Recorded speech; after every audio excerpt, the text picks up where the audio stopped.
ደካማም ጠንካራም ጎኖች አሉት የምንለውን መንግስት መቀየር አለብን የሚል እንቅስቃሴ የሚያደርጉ ሰዎች አሉ።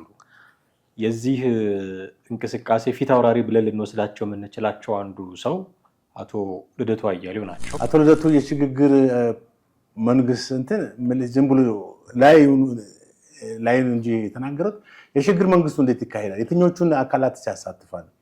በዚህ ሽግግር መንግስት የትኞቹ ፖለቲካ ፓርቲዎች በምን አጀንዳ እንዴት የሽግግር መንግስት ዝም ብሎ አይቋቋም? የሽግግር መንግስት ለማቋቋም ራሱ አንድ ኢንዲፔንደንት የሆነ ሌላ የሽግግር መንግስት የሚፈጠር አካል መፍጠር ያስፈልጋል። መንግስት በህዝብ ቢመረጥም ባይመረጥም እነዚህ ሰዎች የሽግግር መንግስት ጥያቄ ከማንሳት ወደኋላ አይሉም። ቢመረጥም ተጨበርብሮ ነው የሚሉት። በዚህ ሽግግር መንግስት የተፈለገ ውጤት ይመጣል ወይ ነው ነጥቡ። አየህ፣ ይሄ ሽግግር መንግስት አቶ ልደቱ የሚሉት የሽግግር መንግስት እነማን ያካትታል? ሀሳባቸውን የምንቃወምበት መንገድ ጤናማ መሆን የለበትም ወይ? ለምንድን ነው ይሄንን ያልኩት? ህይወታቸውን ሳያሸጋግሩ ስለ ሽግግር መንግስት የሚያወሩ የሚል ትችት ይቀርብባቸዋል። ህይወታቸውን ሳያሸጋግሩ ማለት ስፔሲፊካሊ ልደቱ አያሌውን የሚመለከት ነው። እሺ ሸኔስ የሽግግር መንግስት ብለህ ብትለው ምንድነው የሚሰጥ ምላሽ? የሚያዋጣው ኢትዮጵያን የሚጠቅማት ሀሳብ ይሄ ነው ብሎ ያመጣን ሰው በግል ህይወቱ ተነስቶ መተቸት ይቻላል ወይ? አሁን ለምሳሌ በግጭት ውስጥ ያሉት ኤሪያዎች የሽግግር መንግስቱን ይቀበላሉ ወይ? ምክንያቱም እነዚህ ኃይሎች እኮ ሲዋጉ ራሳቸውን ወደ ስልጣን ለማምጣት ነው እንጂ ለሽግግር መንግስት ብሎ አይደለም። አሁን ፋኖ የሽግግር መንግስት ላይ ምን ሀሳብ አለው?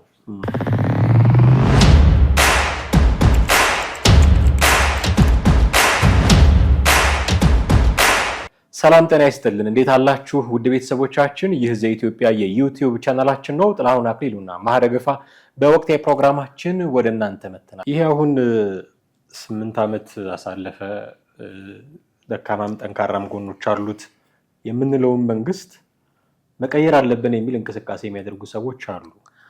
የዚህ እንቅስቃሴ ፊት አውራሪ ብለን ልንወስዳቸው የምንችላቸው አንዱ ሰው አቶ ልደቱ አያሌው ናቸው። ቆየት ያሉ ፖለቲከኛ ናቸው። እንደምታውቀው ሰሞኑን የበየነ መረብ ትዕይንተ ህዝብ ለማድረግ እንቅስቃሴ ሲያደርጉ እንደነበረ ይታወቃል። ይሄ የበየነ መረብ እንቅስቃሴ ደግሞ አንዱ ትልቁ መልእክቱ ከምርጫ በፊት ሽግግር ይደረግ የሚል ነው። ይሄ ከምርጫ በፊት ሽግግር ይደረግ የሚለውን ሀሳብ የተለያዩ የመንግስት ባለስልጣናት ሲሞግቱት እንሰማለን።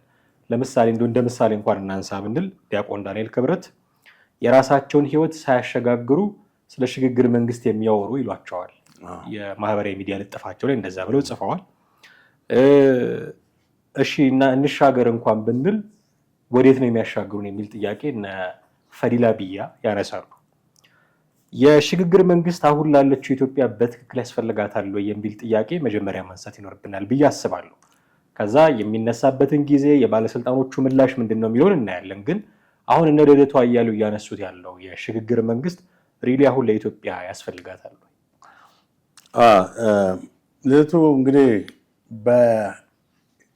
ልክ የመንግስት ወደ ስልጣን ለመጣ ነው የሽግግር መንግስት የሚለውን አጀንዳ ማስተጋባት የጀመሩ። ምናልባት አስታውሱ ከጃዋር ጋር በጃዋር ኦኤምኤን ሚዲያ ላይ ቀርቦ የዚህ መንግስት ተርሚኔት ያደርጋል በመስከረም 30 ብሎ ትዝ ይልሃል? አዎ ከጃዋር ጋር ብሎ ነበር። ከዛ በኋላ ውጭ ሀገር ሄዶ በይበልጥም የሽግግር መንግስት የሚለውን አጀንዳ ነው በይበልጥ እንትን ያለው። እንግዲህ በኢትዮጵያ ውስጥ የሽግግር መንግስት አንዴ ተካሂዷል። መቼ? የኢህአዴግ ወደ ስልጣን ሲመጣ በ1983 እስከ 84 ባለው ጊዜ የሽግግር መንግስት ነበረ። ከዛ በኋላ ነው ጠቅላይ ሚኒስትር አቶ መለስ ተመረጡትና እስከ ጠፋብኝ እንደ ከ83 ገባ። ትክክል ለአንድ ዓመት አካባቢ ሽግግር መንግስት ነበረ እና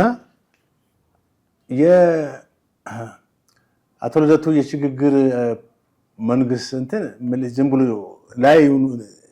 ላይ እንጂ የተናገሩት የሽግግር መንግስቱ እንዴት ይካሄዳል? የትኞቹን አካላት ያሳትፋል?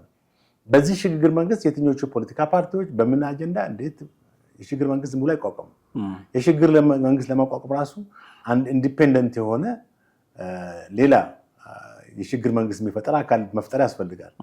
ለዛ ደግሞ አሁን ካለው ነባራዊ ሁኔታ አንፃር የሚያስኬድ ነው ወይ? አሁን በኢትዮጵያ ውስጥ እንግዲህ ያለው አማራጭ አንድ ነው። ትጥቅ ትግልም አይደለም፣ የሽግግር መንግስትም አይደለም እንደሚመስለኝ ሰላማዊ ትግል ነው። ሰላማዊ ትግል በእርግጥ በአሁኑ ባለው ሁኔታ በአጭር ጊዜ ለውጥ እንኳን ባያመጣ እንደ ሎንግ ተርም ለውጥ ያመጣል ብለህ መታገል ነው። አንደኛ የትጥቅ ትግል ጊዜ ያለፈበት ነው። በየትኛውም ዓለም በአሁኑ ሰዓት የትጥቅ ትግል ሲካሄድ አትመለከትም። እስኪ በየትኛው አፍሪካ ሀገር ነው አሁን ጦርነት የተካሄደ ያለው? ኢትዮጵያ ውስጥ እኮ ነው ያለው። ምዕራብ አፍሪካ እንኳን አቁሟል። እነ ማሊ አለ፣ እነ ቡርኪና ፋሶ አቁሟል፣ የሉም። እና ኢትዮጵያ ውስጥ ነው ጦርነት የተካሄደ ያለው። ማለት የመካከለኛው የገልፍ ሀገራችን ጦርነት ተው እና አሜሪካ የሚያካሄዱ እሱ አይደለም፣ ግን የእርስ በርስ ጦርነት ነው። የእርስ በርስ ጦርነት የሚካሄድበት ኢትዮጵያ ነው። በሌላ በኩል ደግሞ የሽግግር መንግስት ብለህ የምትለው የሽግግር መንግስት ክሬት ለማድረግ እንደገና ሌላ የሽግግር መንግስት የሚፈጥር ልክ እንደ ፕሮፌሰር መስፍን የሚመራው የምክክር ኮሚሽኑ ናሽናል ዳያሎግ እንደዛ አይነት ተቋም መፍጠር ሊያስፈልገን ነው። እዛ ሁኔታ ላይ እንግዲህ የሽግግር መንግስት ሊፈጠር ይችላል። በዚህ ሽግግር መንግስት የተፈለገው ውጤት ይመጣል ወይ ነው ነጥቡ። አየህ፣ ይሄ ሽግግር መንግስት አቶ ልደቱ የሚሉት ሽግግር መንግስት እነማን ያካትታል? ከፓርቲዎች ከተቃዋሚ ፓርቲዎች ማንን ያካትታል? እንደገና ደግሞ ከሌሎች አካላቶች ተቋማቶች የትኞቹን አካላት ያካትታል የሚሉ ዝርዝር ሁኔታዎችም አልቀረቡም። የሽግግር መንግስት ብቻ ነው ብለው ያቀረቡት። እንደገና በዚህ ሽግግር በሚቋቋመው ሽግግር መንግስት በኢትዮጵያ የሚፈለገው ማህበራዊ እና ኢኮኖሚያዊ ፖለቲካዊ ለውጦች ይመጣሉ ወይ? አሁን ያሉ ችግሮችስ በዛ ሽግግር መንግስት ባይቀረፉስ ሌላ ኪሳራ ነው።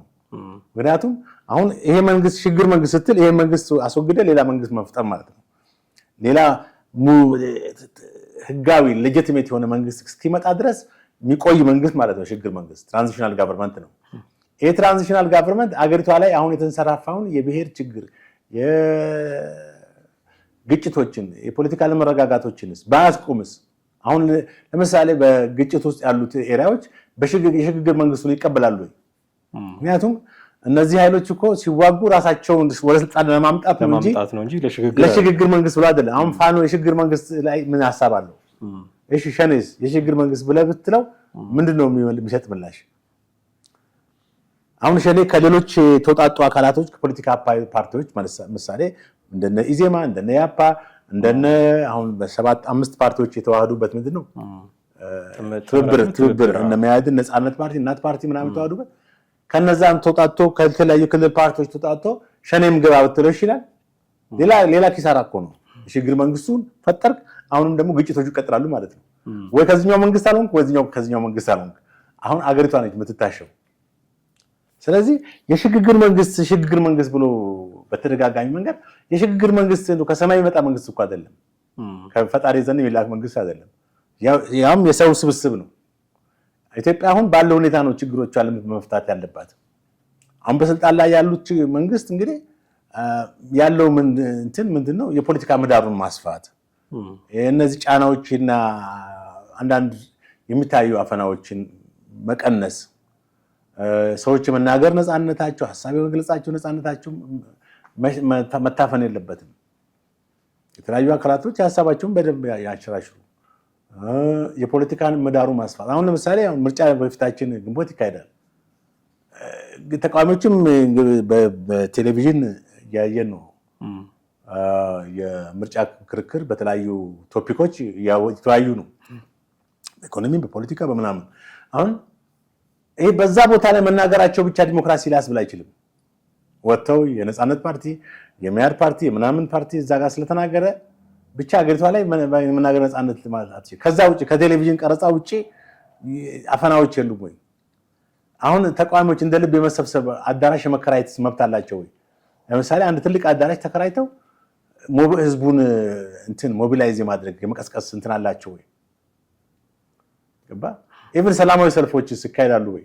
አሁን ትናንት ሰላማዊ ድጋፍ ሰልፍ ተካሄደ አይደል? እሺ፣ በአዲስ አበባ ሰላማዊ የተቃውሞ ሰልፍ ቢካሄድ ይችላል? ኦሮሚያ ላይ ይቻላል? አይቻልም።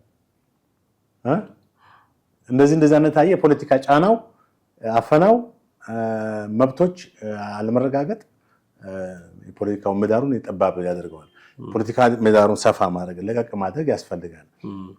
ነገሮችን ህግና ስርዓት አስቀምጦ ገደቦች አስቀምጦ ሰዎች የመናገር ነፃነታቸውን እንዲጠበቅ ሀሳባቸውን በነፃነት የመግለጽ እንዴ ህገ መንግስቱ እኮ አንቀጽ 20 ላይ 19 ላይ ነው ተሳስቻለሁ እንዴ አንቀጽ 9 ላይ የመናገር ነፃነት ይጠቅሳል። የመናገር ነፃነት ልክ በዓለም አቀፍ ደረጃ ይሄ የመናገር ነፃነት ዩኒቨርሳል ዲክላሬሽን ኦፍ ሂውማን ራይትስ የሚለው በዩኤን አርቲክል 90 ላይ አለ። አርቲክል 20 ደግሞ ገደብ አለው የመናገር ነፃነት እስከምን። በተመሳሳይ ኢትዮጵያ ኢንስቲትዩሽን አርቲክል 9 የመናገር ነፃነት ይላል። ሐሳብ በነፃነት የመግለጽ መብት። ይሄን ተናገርክ ብሎ ፖሊስ ጋማ የሚል ነገር መኖር የለበትም ነው። ሐሳብን ነው የገለጽከው። ገደብ ደግሞ አለው ስትናገር የንግግርህም ደግሞ ገደብ አለው። ዝም ብሎ ኃላፊነት ትወስዳለህ። አንቀጽ 29 የህግ ተጠያቂነትን ነው ህገ መንግስቱ ላይ የተቀመጠ ነው። የመንግስት እንግዲህ የሚቀበለው ህገ መንግስት ነው። በዚህ መሰረት ነገሮችን ኤክሰርሳይዝ በማድረግ የሚያሰፋ ከሆነ የሽግግር መንግስት አማራጭ ሆኖ ሊመጣም አይችልም ነው። ይሄ አሁን ችግሩ ምንድን መሰለህ? የሽግግር መንግስት ሳይሆን ህገ መንግስቱ አሁን ዝም ብለን ህገ መንግስቱን ከርቀት ከማውገዝና አንዳንድ ሰዎች እንደው ተቀዶ ህዝብ ፊት መቃጠል አለበት ይላሉ። እንዴ መልካም እንትኖች እኮ አሉት፣ መጥፎ ነገሮች አሉት ከውስጡ የገቡ ፖዚቲቭ ነገሮች አሉ። ስለ ሰብአዊ መብት የሚያወራው ነገር አለ። ስለ ሰው ልጆች መብት የሚያወራው አለ። ድራይቭ የተደረጉ ብዙ ነገሮች አሉ እንጂ የሰይጣን እንትን እንኳን አይደለም ህገ መንግስቱ፣ ወይም የሰይጣናዊ ስንኞች አይደለም የተሰገሰጉበት። ማንበብ ይቻላል። አንቀጽ 1 እስከ 104 ነው 105 ድረስ አለው። ህገ መንግስት ማሻሻያዎች ያሉት 104 105 ላይ ህገ መንግስቱ ላይ ውይይታችን ወደ ህገ መንግስቱ እንደው እንዳያዘ አይ ምን ህገ መንግስቱ ያለው ምንድነው መሰለህ? ህገ መንግስቱን ህብረተሰቡም ሆነ መንግስትም በትክክል ቢተገብረው ማለት ነው። በተለይ ህገ መንግስቱን አምኖ የተቀበለው መንግስት ማለት መንግስት ህገ መንግስቱን ተግባራዊ ቢያደርገው ሽግግር መንግስት ሊያስፈልግ ይችላል።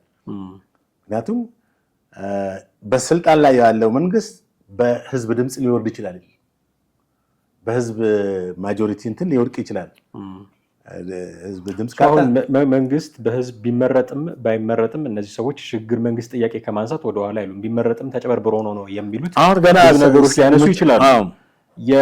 እኔ አሁን አንድ በዚህ መሀል ማንሳት የፈለኩት ነገር ኦኬ ሽግግር መንግስት ያስፈልጋል አያስፈልግም ብሎ መከራከር አንድ ነገር ነው። የሽግግር መንግስት ያስፈልጋል ብለው ሐሳብ የሚያመጡ ሰዎችን ሐሳባቸውን የምንቃወምበት መንገድ ጤናማ መሆን የለበትም ወይ? ለምንድን ነው ይሄንን ያልኩት? ህይወታቸውን ሳያሸጋግሩ ስለ ሽግግር መንግስት የሚያወሩ የሚል ትችት ይቀርብባቸዋል። ህይወታቸውን ሳያሸጋግሩ ማለት ስፔሲፊካሊ ልደቱ አያሌውን የሚመለከት ነው።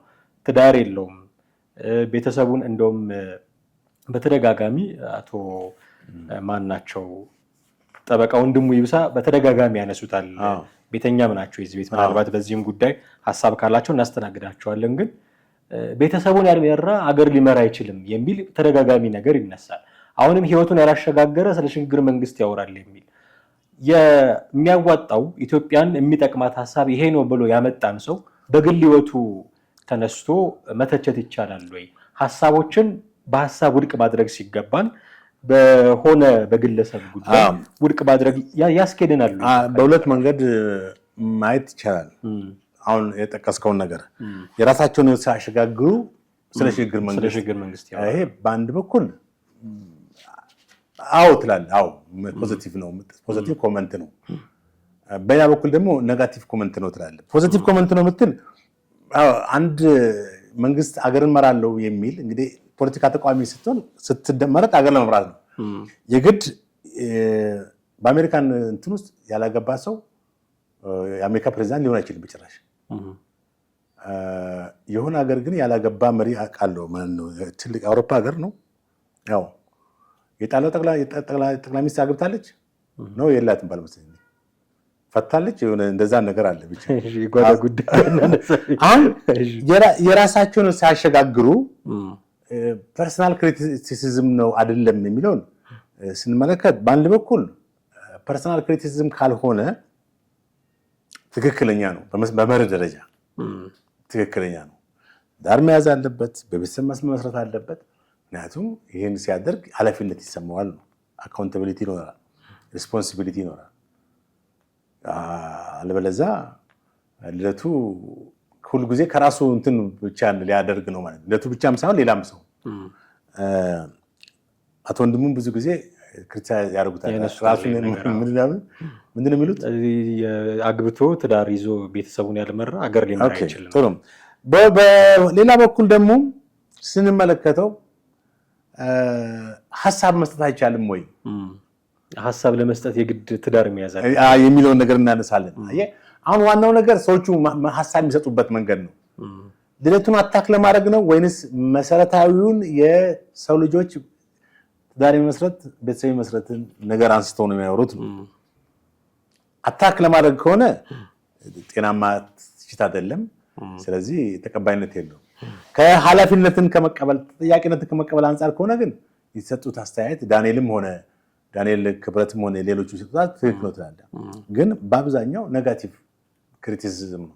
አቶ ልደቱን ሆን ብሎ አታክ ለማድረግ ወይም የሚያነሳው ሐሳብ ፍሬከርሲኪ ነው ለማለት ይመስለኛል። እቺ አሁን ያልካትም የብልጽግና የህዝብ ግንኙነት ዓለም አቀፍና የህዝብ ግንኙነት ሚኒስትሯ ሶሻል ሚዲያ ላይ ነው የተናገረችው። ሶሻል ሚዲያ ላይ ነው የጻፈችው። እናሻግራቸዋለን ይላሉ። እሺ ብለን ብንሻገር ወዴት ነው የሚያሻገሩን የሚል ጥያቄ ታነሳለች። አዎ ምልህ ወዴት ነው የሚያሻግሩን? ቅድም ያለው ነው። ለመሻገር ቢያንስ የምትሻገርበት ተቋም ሊያሻግር የሚችል መሆን አለበት። እንደገና ሽግግር መንግስት ተብሎ ሲቋቋም በአገሪቷን በአሁኑ ወቅት ያሉት አማጽያኖች ይሄን ሽግግር መንግስት ይቀጥላሉ ወይንስ ወደ ሌላ ዙር ጦርነት ነው የሚከቱን? ጭራሽ እኮ ሌላ አዲስ ተቃዋሚም እንዳይፈጠር ነው የሚያስፈራው። ሌላ አንጃ ወይም ሌላ ትጥቅ ያነገበ ኃይል ወደ ጫካ የምንሰድበት ነገር እንዳይሆን የሽግግር መንግስቱ። ምክንያቱም የሽግግር መንግስቱ ይሄ የአገሪቷን ችግር ካልፈታ ደግሞ ያለንን ሪሶርስ ነገር ነው ተጠቅመን በቃ ወደ እርስ በርስ ግጭቱ የበለጠ እንትን ማለት ነው። ከዛ ልክ ቅድም ያልኩት ነጥቦች መንግስት ገቢራዊ ቢያደርጋቸው ፖለቲካ ምህዳሩን ማስፋት ላይ የመናገር ነፃነት እንደው በረባ ባረባ ዜጎችን ወደ እስር ቤት የመወርወር እንትኑ በተለይ በፖለቲካ ጉዳይ ነው። በወንጀል ጉዳይ በሌሎች ፍትሐ ብሔር ጉዳዮች ላይ ግዴታ ሰዎች በህግ ተጠያቂ የሚሆኑበት ሁኔታ ካለ መጠየቅ ነው።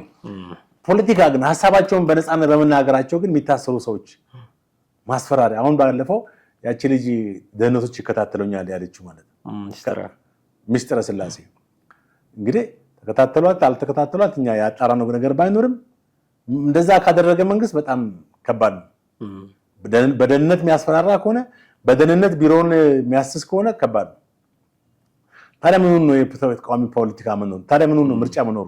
እነዚህን ነገሮች ማስፋት እነዚህ ነገሮች ነው አሁን ምልህ እንግዲህ የዚያን የመጣ ነው ትሬንድም ነው አሁን ችግሩ። ኢህአዴግም የነበረበትን ሁኔታ ወይ አገሪቷን ሲመራ የነበረበትን ሁኔታ እናውቃለን። በ97 ሁሉን ነገር ክፍት አደረገ። ከዛ በኋላ መሸነፉን ሲያቅ ሰብስበው ከርቸሌ ያስገባቸው። አሁንም ያስፔት አለ፣ ያ መንፈስ አለ። እስቲ ካሸን አጫውታችኋለሁ። ከዛ በኋላ መጫወቻውን እንትን ይሰጣል። ከፍ ስትል እንዴት እንደሚመታ እንደሚቆርጥ ደግሞ ማጫወቻውንም ይሰጣል፣ መምቻውንም አዘጋጅቶታል ማለት ነው። ፈዲላ እንዲያነሳችሁ ሌላ ሀሳብ ይሄ የሽግግር መንግስት የሚለው ሀሳባቸው አውትዴትድ ሀሳብ ነው ትላለች። ጊዜ ያለፈበት እንደማለት፣ ለዚህ ዘመን አይመጥንም፣ የሚመጥን ሀሳብ አይደለም እንደማለት። ምክንያቱም አንድ የአማራ ክልል ባለስልጣን እንደውም ሰሞኑን ሲናገሩ ሰምቻችኋለሁ። መንግስት በምርጫ ብቻ መውደቅ በምርጫ ብቻ መነሳት አለበት የሚል ሀሳብ አላቸው። ሰው ጉዳዮቻችን የሀሳብ ጥራት ላይ የምርጫ ጉዳይ ላይ መሆን አለበት እንጂ እንዲህ አይነት ያሉ የሽግግር መንግስት ሀሳቦች አውትዴትድ ናቸው የሚል ሀሳብ አለ። ጠቅላይ ሚኒስትሩም በዚህ ላይ በጣም ቦልድ የሆነ አቋም ነው ያላቸው። ኢትዮጵያ ውስጥ ከአሁን በኋላ የሽግግር መንግስት የሚባል ነገር አይኖርም ብለው ተናግረዋል። እና በመንግስትም ደረጃ የሚታመንበት ሀቅ ነው ይሄ። እና ፈዲላ አውትዴትድ ሀሳብ ነው ያላቸው። እንግዲህ የሽግግር መንግስት በመሰረቱ ሊቋቋም የሚችልበትን መሰረታዊ ነገር ስንመለከት የሽግግር መንግስት በአብዛኛው በብዙ ሀገሮች ተሞክሮ እንደምንመለከተው አንድ ሀገር ፍራጃይል ስቴትስ በሚኖርበት ሰዓት ሀገሪቷ መቆጣጠር ጸጥታውን፣ ደህንነቱን ሙሉ ሙሉ መቆጣጠር። አሁን በአንጻራዊ ደረጃ መንግስት አለ ማለት ጸጥታ ሁኔታ፣ የሰላም እጦት ሁኔታ ቢኖርም ሀገሪቷን የሚመራ መንግስት አለ። ወታደር ሰራዊት ያለው መንግስት አለ አይደል እንዴ? ችግሮች ቢኖሩም አንዳንድ ሀገሮች ሙሉ በሙሉ ከቁጥጥር ውጭ የሆነ ነገር የለም። አየህ ሰላምና ጸጥታ የለም ምን የለም ብለህ ዝም ብለህ የምትናገርበት ነገር አለ። ሰላምና ጸጥታ ስላለ ነው እዚህ ቁጭ ብለን የምናወራው። ከዚህ ሰላምና ጸጥታ ለመኖር ማለት እኮ ለምሳሌ አብሶሉት የሆነ ነገር እንደዛ ማለት ከዚህ ጨርሰን ስንወጣ ራሱ ድንገት እጅ ወደ ላይ ብሎን የሚያግተን ኃይል ይኖራል ማለት ነው። እንደዛ እንደሌለን ይታወቃል። በእርግጥ በአንዳንድ ቦታዎች በኦሮሚያም በአማራም ክልል ሰዎች የሚታገቱበት ሁኔታ መኖሩ ግልጽ ነው። ነገር ግን ወደ ሽግግር መንግስት የሚያስኬደን ነው ወይ የሚለው እንትን ፋይዳ የለውም። ነገር ግን የፈዲላ አሁን ያልካት ልጅ የሽግግር መንግስት አውትዴትድ አይደለም። የሽግግር መንግስት ፍራጃይል ወይም ፌል ስቴት በሆኑ ሀገራቶች የሽግግር መንግስት ይቋቋማል። ፌል ስቴት በሆኑ ለምሳሌ እንደ ሊቢያ በሽግግር መንግስት መሰለኝ፣ እንደ ቱኒዚያ ሽግግር መንግስት አቋቁሟል። የመንም እንደዛ አድርጓል ፌል ስቴት። እንደ ሶሪያ እንኳን በእርግጥ ያኛው መንግስት ሄዶ ነው የኛው የመጣው። እንደዚህ አይነት ሀገሮች በሚኖሩበት ሰዓት በጦርነት ያደርጋሉ። ለምሳሌ አሁን ሱዳን የሽግግር መንግስት ካቋቋመች በኋላ አሁን የገባችበት ውጥንቅጥ ደግሞ አሁን የሽግግር መንግስት ለአንዳንዶች የሚሳካበት ሁኔታ አለ። በጦርነት አሁን የእርስ በርስ ጦርነቱ በጣም በከተማ ውስጥ ነው እየተካሄደ የነበረው በካርቱም ውስጥ። በዚህ ጊዜ የሽግግር መንግስት መቋቋሙ ውጤት አመጥቷል። በኢትዮጵያ ውስጥ የሽግግር መንግስት መቋቋሙ ግን ውጤት ላያመጣ ይችላል።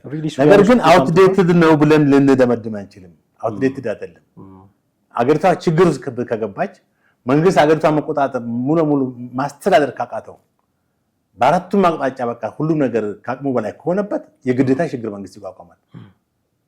አሁን ባለው ሁኔታ ግን አሁን ለምሳሌ በኦሮሚያ ወለጋ አካባቢ ጸጥታ ችግር አለ ቢባል እኮ ፖሊሶች እንትን መሄዱ አይቀርም፣ መከላከያ ኃይል መሄዱ አይቀርም።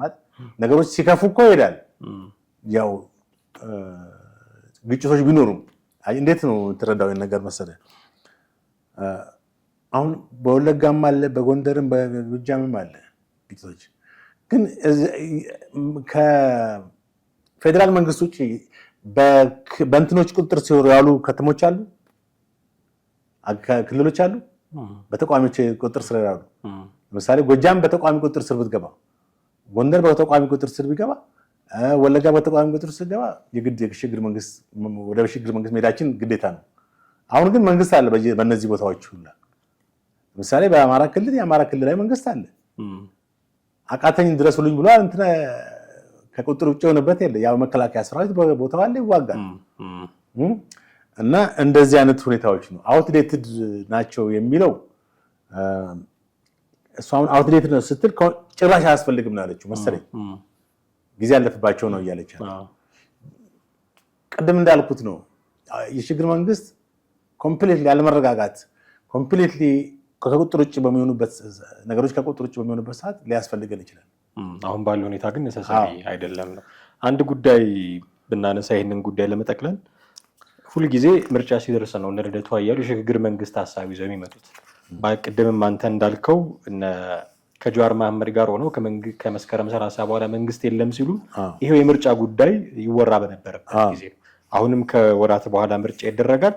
ይሄ ምርጫ ብቅ ሲል በየ5 ዓመቱ የመጡ የምርጫ የሽግግር መንግስትን ጉዳይ ያነሳሉ እና 8 ዓመት ሙሉ የሽግግር መንግስት እያሉ እዚህ ደርሰዋል። ምን አይነት ለውጥ ለማምጣት ነው እነዚህ ሰዎች የሽግግር መንግስት ሀሳብ አሁንም በኮሮጆአቸው ውስጥ ይዘው የሚንቀሳቀሱት የሚል ትችት ይደርስባቸዋል እና በየ5 ዓመቱ መምጣታቸው ምርጫን ተገን ማድረጋቸው ምናልባት ትኩረት ለማግኘት ከሚደረግ ጥረት ካልሆነ በስተቀር ይህን ያህል እንደው ሀሳባችንን ገዢ አግኝቶ ለውጥ እናመጣለን ብለው ነው ወይ የሚል ጥያቄ ስለሚነሳ ነው። አንዳንድ የሞኝ ለቅሶ ሁል ጊዜ አበባዮሽ ይባላል። የሞኝ ዘፈን ነው።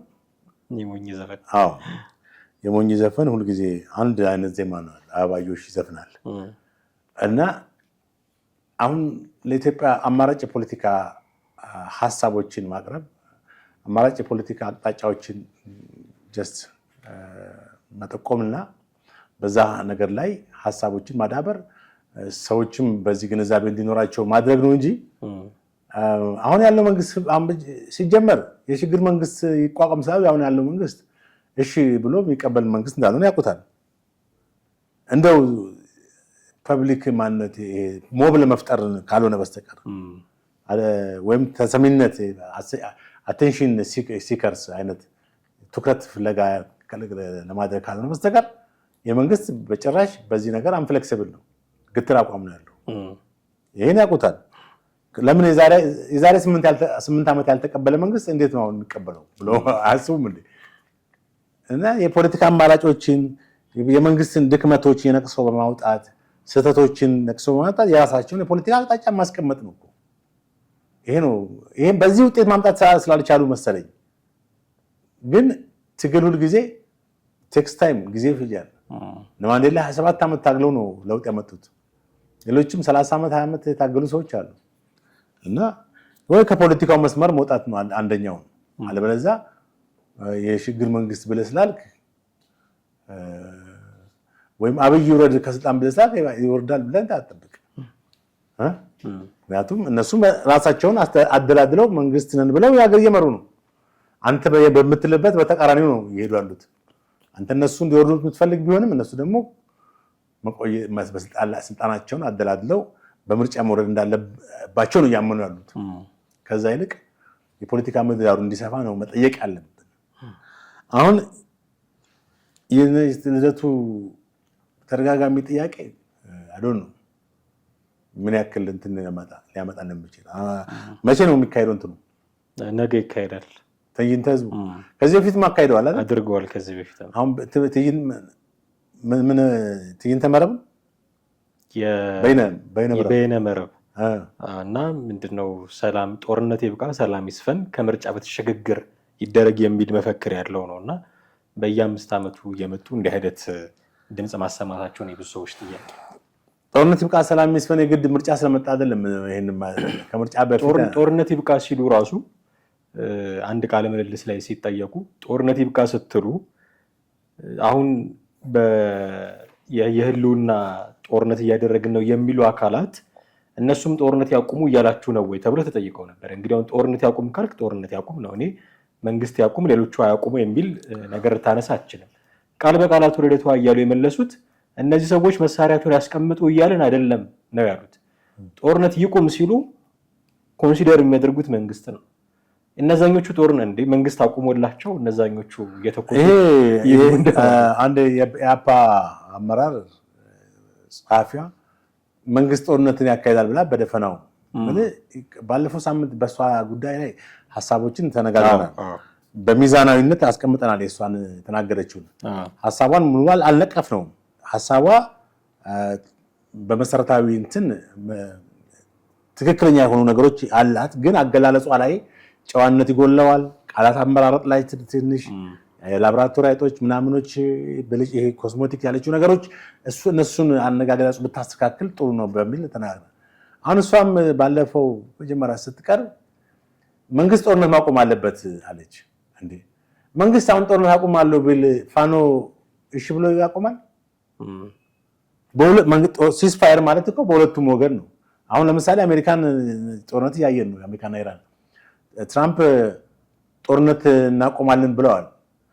ኢራን ደግሞ በጭራሽ አናቆምም የሚል ነው መግለጫ ሰጡት።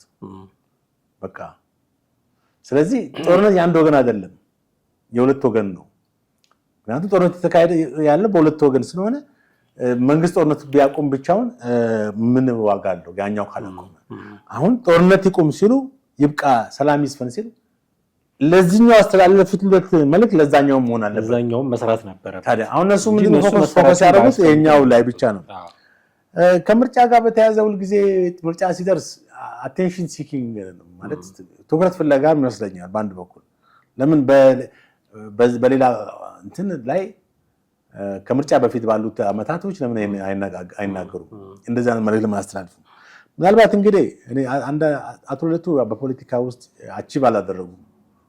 እሳቸው በፖለቲካ ውስጥ መድረስ የሚገባቸው ግብ ላይ አለመድረሳቸው ይታወቃል።